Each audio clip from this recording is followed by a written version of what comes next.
What are you both looking forward to about the next steps, and what are you excited to experience with each other? I'm excited to kind of feel those little movements and share that with you guys, and hopefully feel them on my hand. Yeah, I'm just excited at the end to see the end. Bub. That's what I'm excited about. Holding that baby. Yeah. Seeing those little fingers and all and have toes and done it together. And yeah. Liv, what moment or moments are you most looking forward to Tim and Celeste experiencing?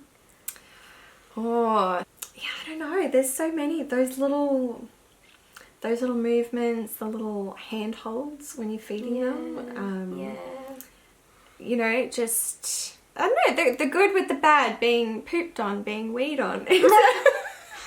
Yeah, the whole package. The whole package. I can see you guys handling it very well, and I can see lots of funny moments and lots of beautiful moments. So yeah, no, I'm excited for a lot of those things. But it's so weird. I kind of, you know, it's been something I've wanted for so many years, and it kind of also, part of me feels like is it ever going to happen? So just visualizing that is just, it's a nice thought, but it's also scary, because what if it doesn't happen? But I'm trying not to think like that, because I can see it. I can see it. So visualization. Yes. Celeste, will you be finding out the gender of the baby or waiting? So I think we probably will find out. Yes. Liv, you wanted to plan a gender reveal for us. Yes. Which is a lovely idea. I just think it's so unique, an opportunity, and it would be really special. We can, you know, there's lots of Pinterest ideas out there and all kinds of things. So yes, people get creative. They really do. I don't know. In no pressure. No. Jeez. In COVID lockdown, I don't know, but sorry, I just had to change the card over. But we were talking about gender reveal, and I apologise if I'm blurry because I cannot for the life of me get my camera to keep me in focus. But as long as Liv's in focus, that's all that matters. So, gender reveal, yes. Yes. We are hoping to find out, and we would like to do a little reveal if we can. What do you envision for the birth? Tim, you and Liv?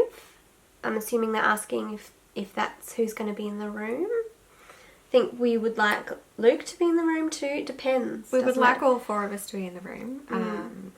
But depends on COVID, depends on timing. There's a few factors, but yeah. The OB also said that you may need to have a C-section. Yes. It would be monitored, but that might impact the number of people. He did say he thinks that we will all be able to be in the room if it is a C-section, so that's good.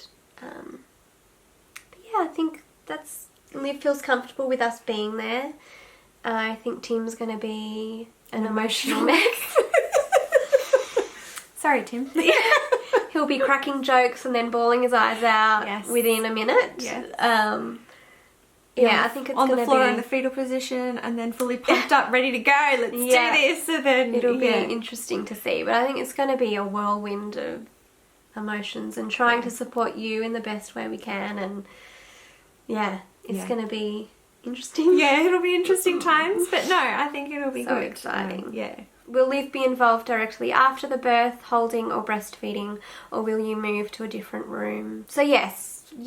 Well, it's I'm unsure on the room situation, but so not sure on the room situation. Look, essentially, if I have a C-section, I would envisage it go something to the tune of baby is checked over by the nurses and all that kind of jazz, where they make sure Bub's okay, and then we all get like a look, and then Bub goes to you guys for cuddles, and I would go through to recovery and then to a room, and then cuddles we'd all you know, baby be passed around, and then I don't know, then it would depend on rooms and all that kind of stuff.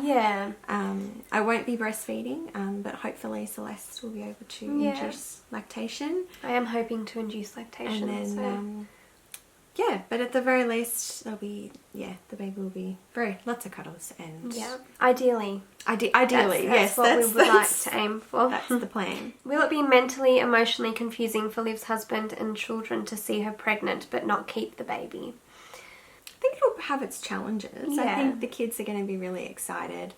Well, they already are, but as they haven't really experienced anyone, not too closely anyway, to our family have a pregnancy.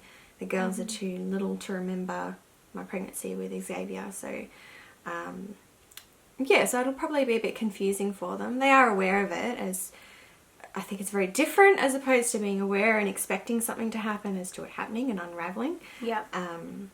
But yeah, I'm hoping that we'll just all kind of work through it as we go.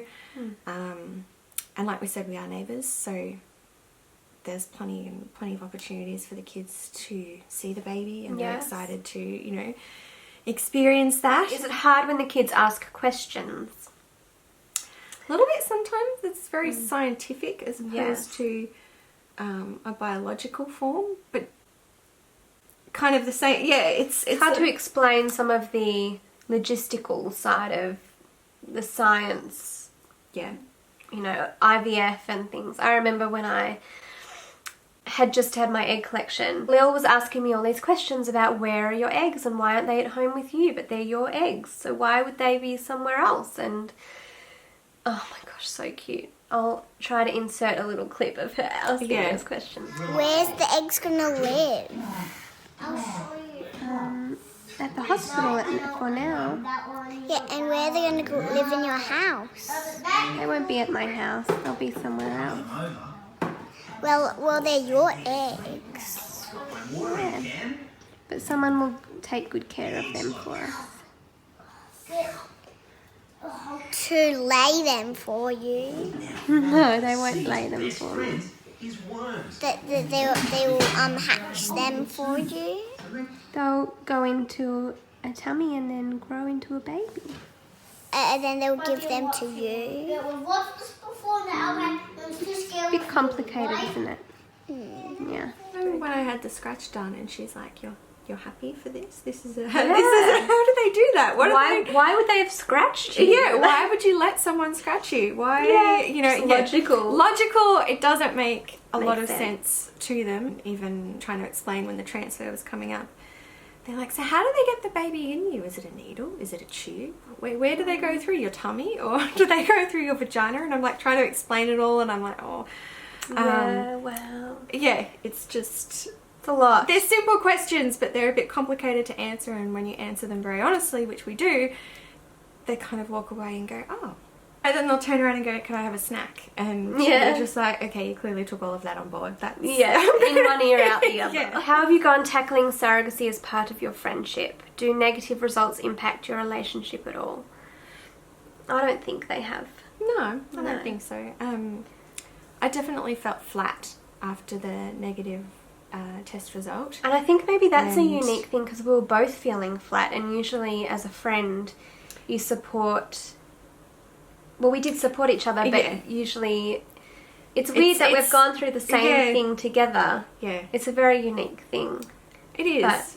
But I think it was kind of good because we kind of came together and supported each other, but also gave each other space to just do what we needed. Yeah, no, I don't think there's... I think we've done pretty well. I think so. Does Liv feel pressure from herself? A little bit. And I think because...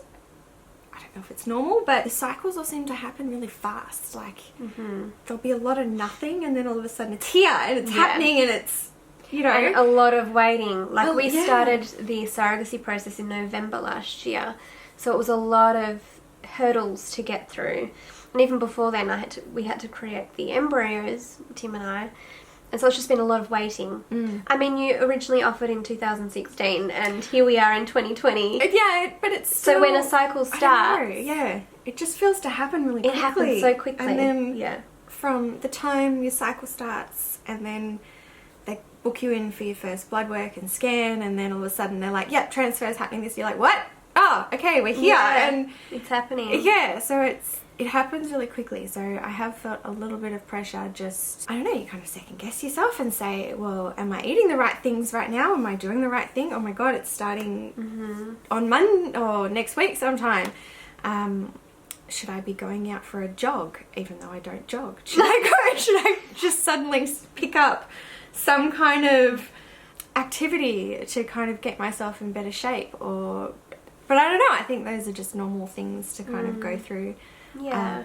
And then you don't want to be stressing about those things because you don't want to stress. But yeah, it's a bit of a spiral. So just more checking in with myself and making sure I'm okay, everyone's okay.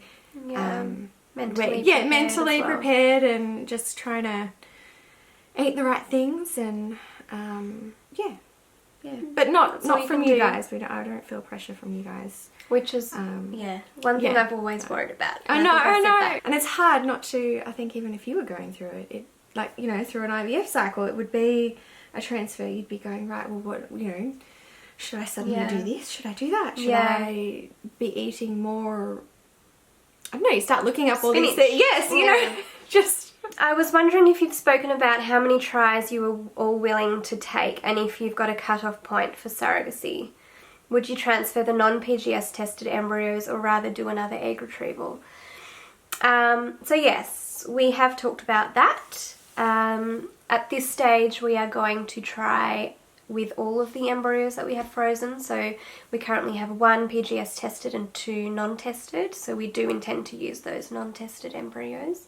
Liv has mentioned that she is willing to, if Liv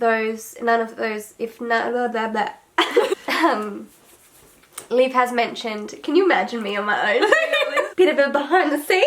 It's all smoke and mirrors. You would never know. Yeah, no, it's just the cats that know. No, it's true.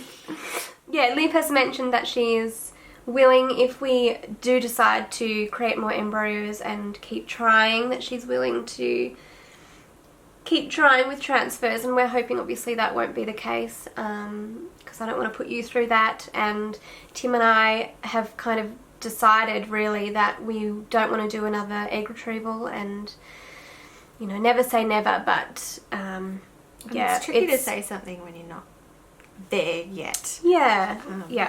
We've got the 3 embryos and we are just praying that one of them will be our baby. What advice for Liv or any other gestational surrogate after going through multiple transfers? Any tips for injections or things to avoid? I don't feel like I'm much of an expert, to be honest, even though I've done heaps of injections and things. I can't think of any advice, really. We did try with your injection the ice on the stomach, because I think you mentioned that it was painful. Yeah, and I thought numbing it, very weird feeling, stabbing yourself with a sharp implement. And I think it does, I mean, I did a couple of your injections, because it does go against all your natural instincts to stab yourself with a sharp needle, and that takes a lot of getting used to. I found it a lot easier to just let someone else do it. I think it's all mental too. It's all a mental thing, and it didn't hurt past that when anyone else did it. But the second I did it, it did hurt. It hurt when I was like, ow, ow, ow, no. Too slow, maybe. Yeah, I think it was just too slow. Yeah, and sometimes you just do get the wrong spot, and it hurts more than other times. But majority of the time, it's not as bad as your mind tells you it could be, I guess. Would you consider trying IVF for yourself again? I'm assuming that's referring to an embryo transfer to me. Not with our genetic embryos, I don't think. I would consider a donor embryo or donor sperm with my egg embryo, maybe. They're all things that Tim and I still have to think about and decide whether that's something we want to do in the future, but they're possibilities. Will Liv carry all your frozen embryos in the coming years to try for siblings? Well, we don't have heaps of embryos, so we're just hoping we get 1 out of the 3 we have frozen. So yeah, we're just focusing on the 1 at this stage, and that's huge. You know, the fact that you're willing to help us try and bring 1. Hopefully, if this next one is it, then that means you've got 2 left. options potentially for siblings later on. But yeah, it's hard to say without being there in that situation. So yeah, we're just focusing on the now and focus on the now, one baby at a time. Mindfulness. Yeah, that is something I've downloaded. The what is it? The Headspace. Headspace app in yeah. preparation for this next transfer. Yes, it's part of getting my head in the right space. Yes, it was very tricky not being able to rely on a pregnancy test to be able to tell you the answers until a certain time frame because of the hormones, and it'll be the case again. So even though, how many units was in the trigger for this last one you just did? Yeah, 10,000. 10,000. So it'll be the same. It stays again. in your system for 14 days. So it basically brings you up to the blood test. Yeah. Which is annoying. Yeah. So there'll be a lot of meditation. There will be a lot of meditation. If you run out of embryos, would Liv let you use hers? I'm assuming that means your eggs. Yep. So and that would that's classified as traditional surrogacy. It is. Yes. When a surrogate, you use her womb or uterus and eggs. But gestational surrogacy, which is more common these days, is just using the surrogate's uterus, and there's no genetic link to the surrogate. I don't know whether we would have to go back and get there'd be different more approval process, because it'd be donor situation, and that's nothing we haven't even discussed that or thought about it. Just I would be happy to, but there are it's just slightly more complicated, or in the process of getting there, but more. You blow my mind. Just more because I have epilepsy, which is controlled, but I am on lifelong medication for that, and my daughters do have a mild form of childhood absence epilepsy, which they are on medication for. So even though the doctors told me when we first had our kids there was no a definitive genetic link or chance of it happening, they kind of then did correct themselves when our girls got tested and started having issues, and saying, look, there are some indicators that say there's a hereditary link. So yeah, there's just a few of those things to consider. For our situation with the DQ alpha match, Tim and I, we've been told our options are surrogacy, or gestational surrogacy, sperm donor, or embryo donation. Probably going I back don't know to what the Luke would think of that either. Like, there's a lot to... Yeah, I don't know. Anyway. So no, we wouldn't do that. Yeah. How is adoption in Australia? Would you ever go down that path, and how long might it take? So it's really rare, adoption in Australia, and it's really difficult. Most adoptions are sourced overseas, and that's so expensive. There's usually about a 6-year waiting list, in which time you're unable to try and get pregnant or do any kind of fertility treatments, which just doesn't make sense for us being in our 30s, and I've only got a limited time when we can fertile, I guess. So it's just not an option, unfortunately. How is Tim coping with everything at the moment? Is he apprehensive about the upcoming transfer? Is he involved in the transfer process planning? I wouldn't say he's overly involved. Really, there's not much for the boys to do. No, there's not. And I think he's mentally, it's a lot. 6 years of infertility, it's very draining, and I think he's just needing to step back a bit at this point and just be a little bit reserved, a little bit. Yeah. Protect his heart as well, I think.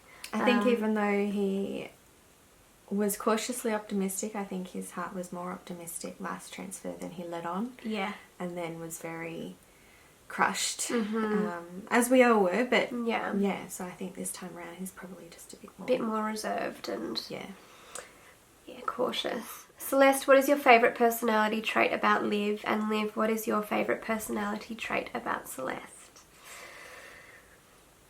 Can I go first on this one? Sure. Okay, so my favourite personality trait about Celeste would be her sensitivity, and by that I mean your intuition and empathy and emotion. I don't know, how do you explain it?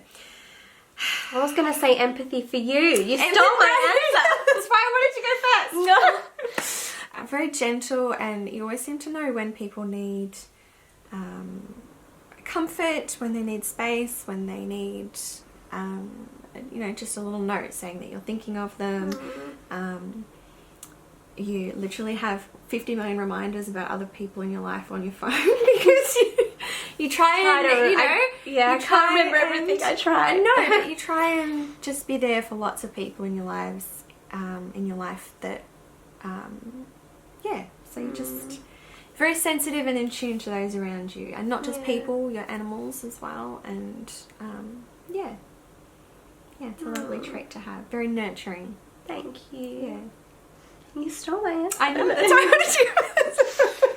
I'm always blown away by your compassion for everyone, and you know, you drop everything to go above and beyond for the people around you, and your empathy as well, because you have, not everyone can, if you haven't been through infertility, but yet you still feel so deeply for us, and I think that's a very, not everyone has that ability to, I feel, you know? Yeah, I know, but I feel like it's just, I don't know, it's been natural for us, so, yeah, I don't know. You're just naturally a beautiful person. No, what I mean is, it's just, I just, it feels natural for me to want to do that for other people, and yeah, I don't understand sometimes when some people don't, so. You honestly, I don't know how you do it. It seems because you normal. were in 50 billion places at once, and if someone, you're just always there for people when they need you. Thank you. You're amazing. Thank you. I don't feel it, but thank you. Thank you for sitting down with me and No, that's all right. answering those Anytime. questions, and thank you for sending your questions through. I think we answered them all, hopefully. The battery's about to die, so I think we'll wrap it up. But answered everything. I hope we have. I hope we've been in focus, because I cannot see if I'm in focus, and I don't think I am, but hopefully it wasn't too much of a distraction for you. You look in focus. You're okay. I know from here, but I don't have my glasses on, and anyway. Thanks for watching. We will be keeping you updated. Yes, thank you. Celeste will be putting things up, keeping everyone updated. Documenting the process. Yes. Yeah, we'll speak to you guys soon. Yes. Bye.